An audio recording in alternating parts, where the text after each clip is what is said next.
वो लड़की जिसने देश के लिए खेला, पिता के सपनों को जिया, लेकिन क्या वही पिता उसकी सांसें छीन सकता है? गोलियों से सीना छलनी कर सकता है?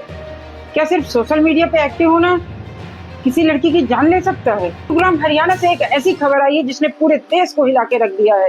International tennis player Radhika Yadav हमारे बीच नहीं रही, जिसकी रैंकिंग ने भारत का नाम रोशन किया, आज हमारे बीच नहीं रही।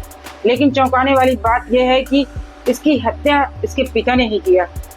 क्या हुआ उस दिन?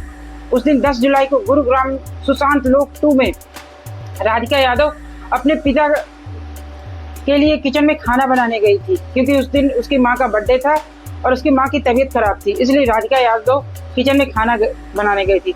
और उसके पिता दीपक यादव कमरे में आए, लाइसेंसी रिवॉल्वर से 5 गोलियां उसके ऊपर ताबड़तोड़ चला दी, जिससे 4 गोलियां उसके सीने पे लगी हैं और 3 गोलियां सीने पे लगी हैं, 1 गोली गर्दन पे लगी है और 1 गोली मिस हो गई है।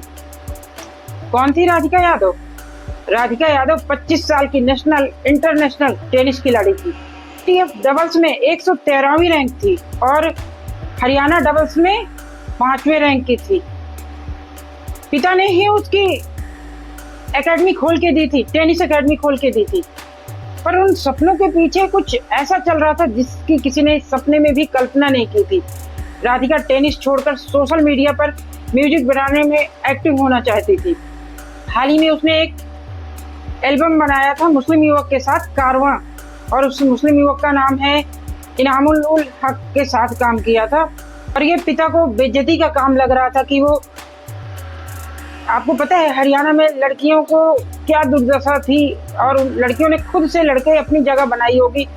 हरियाणा की ही है दंगल मूवी, चाहे वो दादी जो 2 शूटरों पे मूवी बनी है, तो उन लोगों ने ना, है हरियाणा पुरुष प्रधान समाज, पर अब चेंज होने लगा था। पर फिर से ऐसी घटनाएं होती हैं तो लगता है कि ये सब दिखावा है।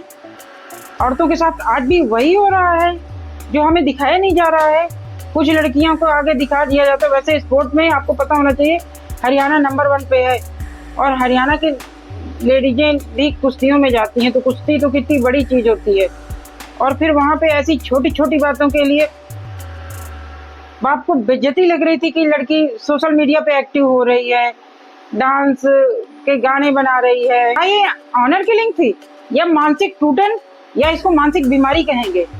दीपक यादव कई महीनों से तनाव में था। बोल रहा है कि मैं दूध लेने जाता था तो लोग बोलते थे अपने बेटी की कमाई खा रहा है, बेटी की एकेडमी की, पर बोलते हैं कि वो खुद ही इतना रिच पर्सन था कि उसने खुद ही अपने बेटी को एकेडमी खोल के दी थी, तो उसको बेटी की कमाई खाने की क्या जरूरत थी? तो ये बात तो बिल्कुल से गले पच नहीं रही है।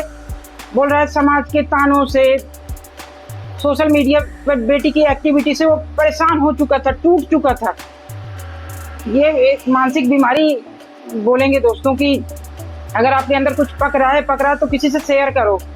ऐसा तो नहीं है फिर उसका अंजाम तो ऐसे ही होता है।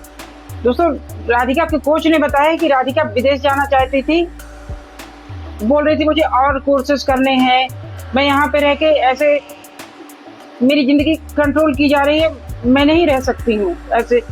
दोस्तों, पोस्टमार्टम में जो एफआईआर कराई गई थी, तो पोस्टमार्टम में उस एफआईआर को खारिज कर दिया है, क्योंकि एफआईआर में कहा गया था कि गोलियां पीछे से मारी गई हैं, जबकि पोस्टमार्टम में लिखा है कि गोलियां सीने में सामने से मारी गई हैं। तो इसका मतलब पिता और बेटी का कुछ कन्वर्सेशन हुआ होगा, उसी में बोलते हैं कि इससे साफ हो गया है कि ये उठता है कि ये ऐसी कौन सी मानसिक बीमारी होती है और ऐसा कौन सा तनाव होता है जिस बाप ने अपनी बेटी को खुद ही एकेडमी खोल के दिया, छोटे छोटे स्कर्ट पहनने की परमिशन दी, आज़ादी दी हरियाणा जैसी जगह में, वही बाप 25 साल की लड़की को सामने से सीने में 4 गोलियां उतार देता है और उसका दिल नहीं कांपता।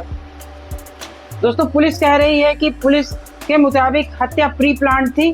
पिता ने पहले घटना से रिवॉल्वर में गोलियां भर कर रखी थी और जब बेटी खाना बनाने के लिए जा रही थी तो बाप बेटी का सोशल मीडिया के लिए वार्तालाप होता है, बहस होती है और गुस्से में ये बहस गुस्से में तब्दील हो जाती है और बाप फिर बेटी के ऊपर 4 गोलियां उतार देता। 5 राउंड गोलियां चलती हैं, जिसमें 4 गोलियां बेटी के सीने पे लगती हैं, 3 सीने पे लगती हैं और 1 गले पे लगती है। सबसे बड़ा सवाल यह है कि लड़की को स्वतंत्र होना ही उसकी सबसे बड़ी सजा है।